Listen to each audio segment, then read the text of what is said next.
Lok Sabha speaker पद को लेकर कांग्रेस नेता राहुल गांधी ने मंगलवार को बड़ा बयान दिया है। राहुल गांधी ने कहा, विपक्ष स्पीकर पद पर सपोर्ट करने के लिए तैयार है, लेकिन विपक्ष को डिप्टी स्पीकर पद मिलना चाहिए। राहुल गांधी ने कहा, रक्षा मंत्री राजनाथ सिंह का कांग्रेस अध्यक्ष मल्लिकार्जुन खड़गे को फोन आया। उन्होंने कहा कि आप हमारे स्पीकर को सपोर्ट करिए। पूरा विपक्ष ने साफ कहा है कि हम स्पीकर को सपोर्ट करेंगे, लेकिन डिप्टी स्पीकर पद विपक्ष को मिलना चाहिए। राजनाथ सिंह ने कल कहा था कि मल्लिकार्जुन खड़गे को कॉल रिटर्न करेंगे, लेकिन उन्होंने कॉल रिटर्न नहीं किया। पीएम मोदी कह रहे हैं कि सहयोग हो, लेकिन हमारे नेता की इंसल्ट की जा रही है। सरकार की नीयत साफ नहीं है। लोकसभा के पहले सत्र की शुरुआत सोमवार से हो चुकी है। आज सत्र के दूसरे दिन यानी मंगलवार को लोकसभा स्पीकर के उम्मीदवार का प्रस्ताव रखा जाएगा। बताया जा रहा है कि ओम बिरला फिर से लोकसभा स्पीकर बनेंगे। वहीं विपक्ष ने डिप्टी स्पीकर पद की मांग की है। इससे पहले सरकार ने स्पीकर और डिप्टी स्पीकर के नाम पर आम राय बनाने के पहल की।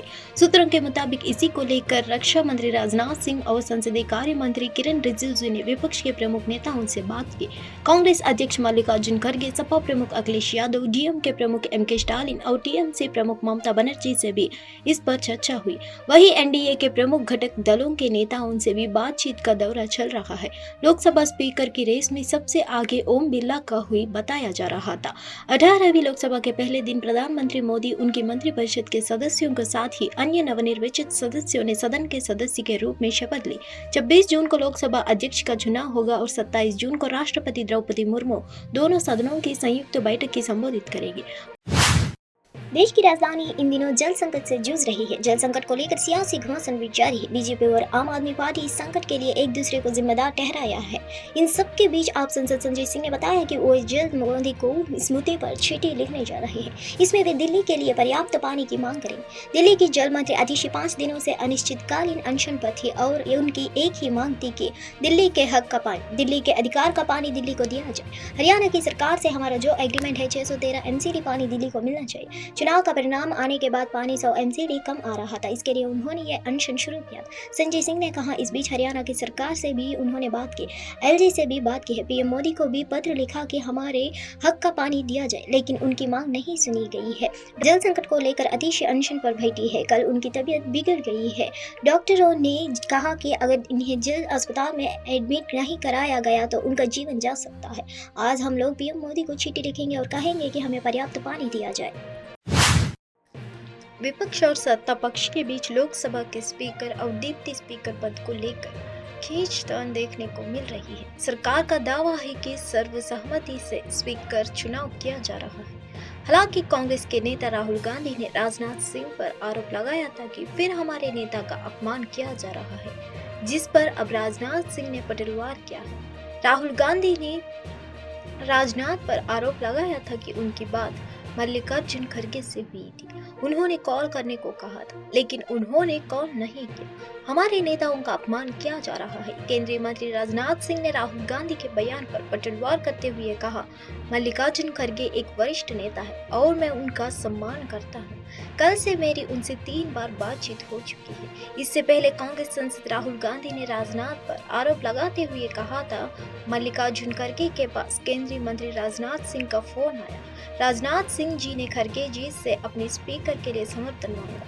विपक्ष ने साफ कहा है कि हम स्पीकर को समर्थन देंगे, लेकिन विपक्ष को डिप्टी स्पीकर मिलना। राजनाथ सिंह जी ने कल शाम कहा था कि वे खड़गे जी कॉल रिटर्न करेंगे। अभी तक खड़गे जी के पास कोई जवाब नहीं आया है। पीएम मोदी कह रहे हैं कि रचनात्मक सहयोग हो, फिर हमारे नेता का अपमान किया जा रहा है। नीयत साफ नहीं है। नरेंद्र मोदी जी कोई रचनात्मक सहयोग नहीं। परंपरा है कि डिप्टी स्पीकर विपक्ष को होना चाहिए। विपक्ष ने कहा है कि अगर परंपरा को रखा जाएगा तो हम पूरा समर्थन देंगे। इसको लेकर कांग्रेस ने सोशल मीडिया पर लिखा, कल शाम राजनाथ सिंह जी ने कांग्रेस अध्यक्ष मल्लिकार्जुन खड़गे को फोन किया है और अनुरोध किया कि आप हमारे स्पीकर को समर्थन दें। इस पर खड़गे जी ने पूरे विपक्ष की तरफ से कहा कि हम स्पीकर को समर्थन देंगे, लेकिन डिप्टी स्पीकर विपक्ष का हो। लेकिन अभी तक राजनाथ सिंह जी ने खड़गे जी की कोई जवाब नहीं दिया है। उन्होंने आगे लिखा, नरेंद्र मोदी जी वैसे तो 18वीं लोकसभा के पहले सत्र की शुरुआत सोमवार से हो चुकी है। आज सत्र के दूसरे दिन यानी मंगलवार को लोकसभा स्पीकर के उम्मीदवार का प्रस्ताव रखा जाएगा। बताया जा रहा है कि स्पीकर पद को लेकर सहमति नहीं बनी है, इसलिए अब विपक्ष की तरफ से भी उम्मीदवार उतारा गया है। विपक्ष की तरफ से के सुरेश ने नामांकन दाखिल किया है। दरअसल विपक्ष ने डिप्टी स्पीकर पद की मांग की थी, जिस पर सहमति नहीं बन सकी। इससे पहले सरकार ने स्पीकर और डिप्टी स्पीकर के नाम पर आम राय बनाने की पहल की। सूत्रों के मुताबिक इसी को लेकर रक्षा मंत्री राजनाथ सिंह और संसदीय कार्य मंत्री किरेन रिजिजू ने विपक्ष के प्रमुख नेताओं से बात की। कांग्रेस अध्यक्ष मल्लिकार्जुन खड़गे, सपा प्रमुख अखिलेश यादव, डीएमके प्रमुख एमके स्टालिन, टीएमसी प्रमुख ममता बनर्जी से भी इस पर चर्चा हुई। लोकसभा स्पीकर की रेस में सबसे आगे ओम बिरला को ही बताया जा रहा था, लेकिन अब उन्हें के सुरेश से चुनौती मिल रही है। 18वीं लोकसभा के पहले दिन प्रधानमंत्री मोदी, उनकी मंत्रिपरिषद के सदस्यों के साथ ही अन्य नवनिर्वाचित सदस्यों ने सदन के सदस्य के रूप में शपथ ली। 26 जून को लोकसभा अध्यक्ष का चुनाव होगा और 27 जून को राष्ट्रपति द्रौपदी मुर्मू दोनों सदनों की संयुक्त बैठक को संबोधित करेगी।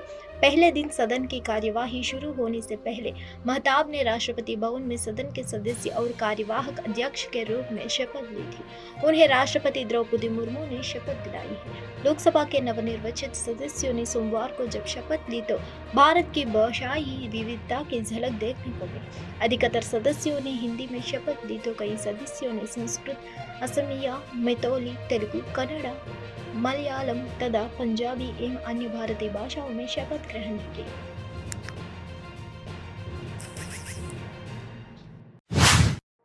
दिल्ली की जल मंत्री आतिशी की भूख हड़ताल मंगलवार को तबीयत बिगड़ने के बाद खत्म हो गई। आम आदमी पार्टी के सांसद संजय सिंह ने एक प्रेस कॉन्फ्रेंस में कहा कि 43 वर्षीय जल मंत्री को ब्लड शुगर लेवल को 36 तक गिरने के बाद दिल्ली के लोक नायक अस्पताल में भर्ती कराया गया है। आतिशी का अनशन टूटने पर स्वाति मलिवाल तंज कसा है। दिल्ली सरकार में मंत्री आतिशी की तबीयत बिगड़ने के बाद उनका अनिश्चितकालीन अनशन मंगलवार को 5वें दिन समाप्त हो गया है।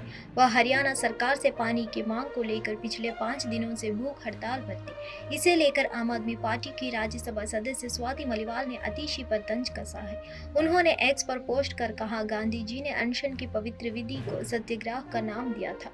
सत्याग्रह जो हमेशा सच्चे और पवित्र मन से किया जाता है। मैंने 2 बार अनशन किया, एक बार 10 दिन और एक बार 13 दिन। मेरे अनशन के बाद देश में बच्चों के बलात्कारियों को फांसी की सजा हो, ऐसे कानून भी बना। संघर्ष की राह बहुत मुश्किल होती है। कई साल जमीन पर संघर्ष करके ही अनशन करने की शक्ति हासिल होती है। दूसरों के बारे में पूरा दिन झूठी और गंदी बातें बोल के नहीं। खैर, आशा है कि जल्द आतिशी जी का स्वास्थ्य ठीक होगा और वो दिल्ली के लोगों के लिए काम करेगी।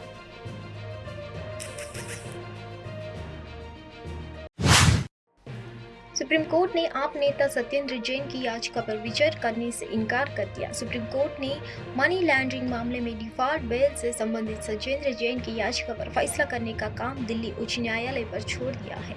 वहीं सुप्रीम कोर्ट ने टिप्पणी की कि जमानत की अर्जी को अनावश्यक रूप से स्थगित नहीं किया जाना चाहिए। आम आदमी पार्टी को एक बार फिर झटका लगा है। सुप्रीम कोर्ट ने आम आदमी पार्टी के नेता सत्येंद्र जैन की याचिका पर विचार करने से इनकार कर दिया।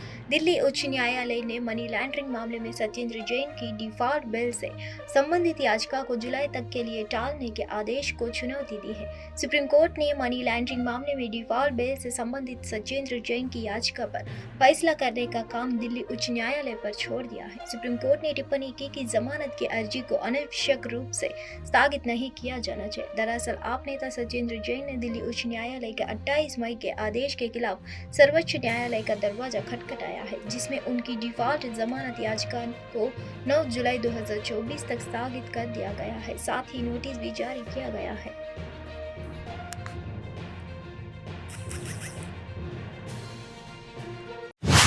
कर्नाटक में जनता को महंगाई का एक और झटका लगा है। कर्नाटक की सिद्धारामैया सरकार ने पेट्रोल डीजल के बाद अब दूध के दाम बढ़ा दिए हैं। कर्नाटक मिल्क प्रोडक्शन के नंदिनी दूध के दाम में 2 रुपये प्रति लीटर इजाफा किया है। केएमएफ के अध्यक्ष नीमा नायक ने इसको लेकर कहा कि फेडरेशन बढ़ोतरी के लिए 50 मिलीमीटर ज्यादा देगा। नई कीमतों के अनुसार कर्नाटक में नंदिनी दूध की कीमत अब 44 रुपये प्रति लीटर हो गई है। पहले इसकी कीमत 42 रुपये प्रति लीटर थी। इससे पहले केएमएफ ने आखिरी बार जुलाई 2023 में कीमतों में बढ़ोतरी की थी।